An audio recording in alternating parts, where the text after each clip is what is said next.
अन्यथा 26 जानेवारी रोजी सरसम ग्रामपंचायतीला कुलूप लावण्याचा महिलांनी दिला इशारा। सरसम बुद्रुक गाव विकासाकडे शासन प्रशासनाचे दुर्लक्ष, शासकीय योजनांपासून अपंगासह अनेकांना वंचित ठेवले जात असल्याचा आरोप।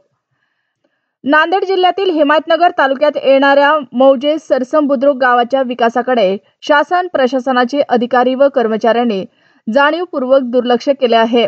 त्यामुळे खरे गरजू शासनाच्या विविध योजनांपासून वंचित राहत आहेत। वारंवार मागण्या करूनही जाणीवपूर्वक वंचित ठेवले जात असल्याने त्रस्त झालेल्या अपंग पुरुष महिलांनी थेट गट विकास अधिकारी यांच्या कार्यालय गाठून ग्रामसेवकांच्या मनमानी कारभाराची पोलखोल करत विविध मागण्यांचे निवेदन दिले आहे।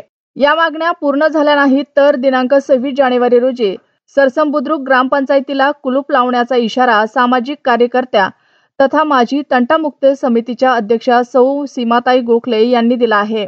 मौजे सरसम तालुका हिमायतनगर जिल्हा नांदेड येथील रहिवासी असलेल्या महिलांनी दिलेल्या निवेदनात म्हटले आहे की सरसम गाव विविध समस्यांचे माहेरघर बनले आहे। ग्रामपंचायत कार्यालयाकडून गावाचा कोणताही विकास केला जात नाही। येथील ग्रामविकास अधिकारी कौडमंगल महिन्यातून 1 ते 2 वेळा गावात हजर राहून मर्जीतल्या लोकांचे काम करतो। वेळेवर ग्रामसभा घेऊन जनतेला कुठल्याही विकास कामांची माहिती पारदर्शकपणे सांगत नाही। या गावात रुजू झाला तसे गावाचा विकास खुंटला आहे। गावातील रस्ते, नाल्या व पाणी पुरवठ्याची कामे कागदावरच करत आहेत। कुठल्याही शासनाच्या योजना या ठिकाणी ग्रामसभा घेऊन जनतेला कळवत नाही। ग्रामपंचायतचे सरपंच व सदस्य यांचा पण त्याच्यावर कुठलाही वचक नाही। ग्रामपंचायतीच्या सत्तेत असलेल्या राजकीय सदस्य मुख गिळून गप्प बसल्यासारखे वागत असल्याने सामान्य जनता त्रस्त झाली आहे। गावात अवैध धंदे वाढल्यामुळे कायदा व सुव्यवस्था बिघडली आहे।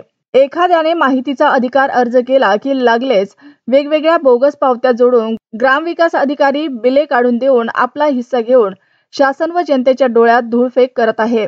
तसेच दिव्यांग यांचा विशेष दरवेळेस आराखड्यात घेण्यास टाळाटाळ करत आहे। त्यांच्या नाकारतेपणा झाकण्यासाठी तो दिव्यांगांना भरपूर त्रास देतो। गावातील नागरिकांना नागरी सुविधा देण्याची सोडून घरपट्टी, नळपट्टीच्या नावाखाली मोठ्या प्रमाणात तो वसुली करतो। एखादा दिव्यांग बिलासंदर्भात विचारला तर टाळाटाळ करून खोटे आश्वासन देतो आहे। जिल्हा परिषद शाळांना बांधकामाचे बजेट आले, दलित वस्तीचे बजेट, सभागृहाचे रिपेरिंगचे बजेट आले असता त्या निधीचा गावकऱ्यांना थांगपत्ता लागू देत नाही आणि संबंधित ग्रामपंचायत पदाधिकाऱ्यांना हाताशी धरून शासनाच्या निधीची वाट लावतो आहे। कोणत्याही महामानवाच्या जयंतीला हजर राहून तो जयंती सादर करत नाही। या प्रकारामुळे गावातील जनता अडमुळे धोरणाला कंटाळली आहे। त्यामुळे वरिष्ठ अधिकाऱ्यांनी या गावाच्या विकास कामाकडे लक्ष द्यावे आणि ग्रामविकास अधिकारी यांची तात्काळ बदली करावी। अन्यथा येणाऱ्या 26 जानेवारी रोजी सरसम ग्रामपंचायत कार्यालयात कुलूप लावण्यात येईल असा इशारा निवेदनातून वंचित असलेल्या अपंग महिला पुरुष मंडळींनी दिला आहे।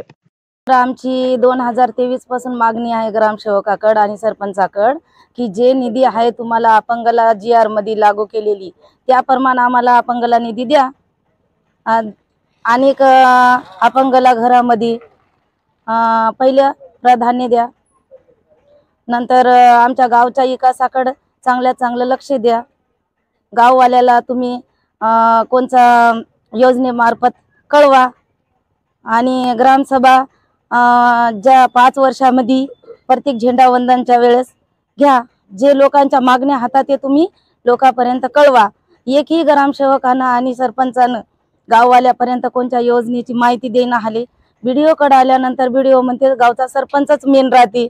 मेन असला तर व्हिडिओला विचारला आम्ही व तुमचा धाक ग्रामसेवकावर काय आहे तर काही नाही म्हणले, सरपंचानं सांगलं म्हणजे झालं।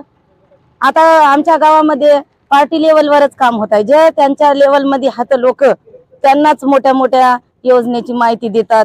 आमचं म्हणणं चाललं बा मोठ्या लोकांनाच तुम्ही योजना देत आहात तर गरिबापर्यंत योजना कधी पोहोचणार हे तुम्ही कधी कळवणार? तुम्ही आम्हाला नोटीस द्या, दौंडी मार्फत कळवा, दौंडी लावा, कारण की लोक जागृती दौंडी मार्फत तरी होतील।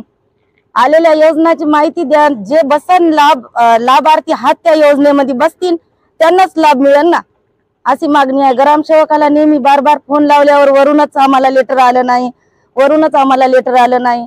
आता विचारलं सदस्याला विचारलं तर आराखड्यामध्ये घेतलं का तर आम्हाला मासिक मिटिंगलाच कळवलं नाही, आम्हाला नोटीस दिल्या नाहीत असं म्हणत राहतात। नेहमी त्यांच्यावर कोणाचाही धाक राहिला नाही।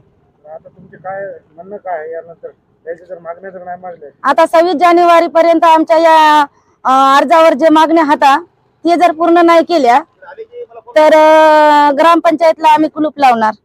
कारण की मी मागच्या त्यांना ग्रामसभेमध्ये सांगितलंच होतं, आमच्या जर तुम्ही गाववाल्याच्या मागण्या जर पूर्ण करत नसेल तर आम्ही 100% ग्रामपंचायतला कुलूप लावणार म्हणजे लावणार. आता बीडीओ साहेबाला विचारलं, बाबा तुम्ही अधिकारी हा, पायऱ्यानं पायऱ्या राहतात, जे तुमचा धाक पडते ग्रामसेवकावर, तुम्ही कोणत्या योजना गावामध्ये दिल्या हे कधी गावामध्ये येऊन बघितलं का? तुम्ही जीएसटीच्या पावत्या लावल्या म्हणजे सह्या करता का त्याच्यावर? जीएसटीच्या पावत्या आम्ही 5,000च्या 7,000च्या लावून तुम्हाला दाखवू शकतो. तर बीडीओ साहेब म्हणले हे तुमच्या गाव पातळीचा प्रश्न आहे. जर आम्हाला गाववाल्याला जर बीडीओना असं उत्तर दिलं, चांगल्या शिकलेल्या लोकांना जर असे बोलत असतात तर सामान्य लोकांचं काय? आमचा हेच प्रश्न आहे. राजकारण करावं तुम्ही सामान्य संघ करू नका ना. जे तुमचे विरोधक हात त्याला विरोधकाला जवळ धरायले नंतर ते लोक गाववाल्याचे कोणतेच काम करणं आलेत, जे मिळून खायला लागलेत. जे निधी येते की नाही 15 ईद आयोग, आमच्या येतात 4 जण हात फक्त काम करणारे म्हणजे खाणारे, हे 4गालाच माहित आहे. ग्रामसेवक तर हजरच राहत नाही ना, ग्रामपंचायत मध्ये हजरच राहत नाही ते, म्हणून तर येतं आम्हाला येणं भाग पडलं ना.